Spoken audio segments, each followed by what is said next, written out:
ఆ అమ్మాయి వెనకాల 100 కిలోమీటర్లను తిరిగేస్తాడు.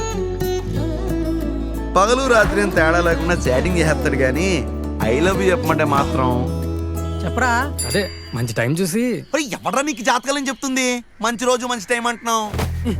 మంచి టైము అంటే తను మంచి మూడ్లో ఉన్నప్పుడు అని. ఫైనల్ గా మా వాడు దేవుడికి దండం పెట్టి కవిత బట్టి కొట్టి ఆ అమ్మాయికి అసలు మ్యాటర్ చెప్పాడు. ఇదే నా బాధ, కాస్త టైం తీసుకొని చెప్పు. భోంచేద్దాంరా, అరగంట అవుతుంది చెప్పి. అరగంట అయింది ఇంకా రిప్లై అవ్వలేదండి. అర్థమైంది అనుకుంటా. ఇది మా ప్రసాద్ గారి లవ్ స్టోరీ కాదు, ప్రపోజల్ స్టోరీ. ముందు 3 మెసేజ్లకి రిప్లై ఇచ్చింది, ఆ లాస్ట్ మెసేజ్ కి మాత్రం రిప్లై ఇవ్వలేదా? ఎవరు మా వాడికి టెన్షన్ స్టార్ట్ అయిందా, ఇంకా అతిగా ఉంచుకోవడం స్టార్ట్ చేస్తాడు. అది ఎంతలా అంటే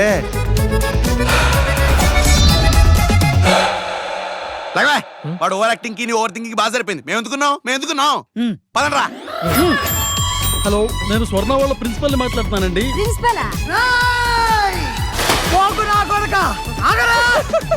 చూడు రే, లీలానా? లీలానా? త్వరగా చెప్పండి రా, టెన్షన్ వచ్చేస్తుంది. ఆ అమ్మాయి నాకు తెలుసు. అయినా నువ్వేం మొదటడు కాదు. నీ నంబరు 777. నువ్వంటే ఆ పిల్లకి ఇష్టమేరా ప్రసాద్?